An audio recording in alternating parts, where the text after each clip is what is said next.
Welcome to Nuclear Option. I assume you already know what this game is and you've already done the tutorial, so I won't waste your time. Data link. Every aircraft has access to something called data link. Data link allows your aircraft to see the same targets that your allies can. For example, if there are enemies behind a hill and I can't see them directly, but my teammate flies over the hill and he can see them, then they'll show up on my map. I can use this information and target them from the map without putting myself in danger.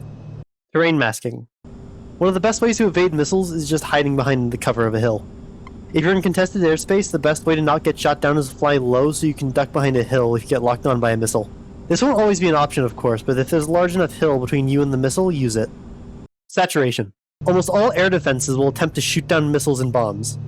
One of the best and easiest ways of dealing with them is just send more missiles than they can shoot down. IRSAMs usually take around 2 to 3 AGM-48s or Kingpins, but that number goes down the closer you get. Remember using terrain to hide from earlier? You can also use that to get in close. Lofting. You can extend the range of bombs or throw them over terrain by lofting them. Get going towards your target fast, then pull up and release. The bomb indicator will help with this. Release when it's around 0. Remember, even bombs have basic guidance that will try to steer themselves towards their target, so you don't have to be perfect. Strato bombing. This one's a little more advanced and requires some setup, but it can be very powerful if you do it right and have a little luck. I'll give an example for this one instead of just explaining. For this example, I'm in a match of confrontation, and I'm flying the FS-20. It's stealthy and fast, making it perfect for this tactic. My loadout is 2 1.5 kiloton nukes in the inner internal bays, and 4 PAB 125s in the outer external bays, with nothing on the wings so I'm more stealthy. I'm flying at 15 kilometers altitude towards the enemy base and I intend to nuke it, but the Arrow Sentry and Bolt Strike will intercept my bombs if I drop them normally.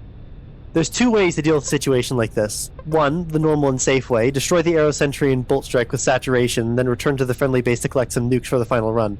Or 2, the fast, risky, but more fun way, fly as high as possible, wait until you're pretty much directly over the enemy base and dive straight down on top of it. For normal non-nuclear bombs, you can just go as fast as you want before you release them, but nukes take time to arm. If they don't have time to arm, they won't explode. On the bomb site, you'll see a little TOF.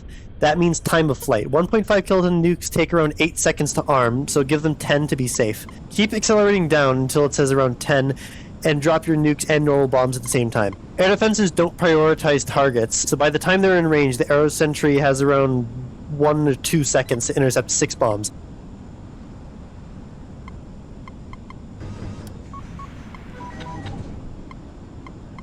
That's about it for this video. I hope you found this useful, and if you'd like, leave me suggestions in the comments for stuff you'd like to see me do a video on, and I'll try to make it at some point.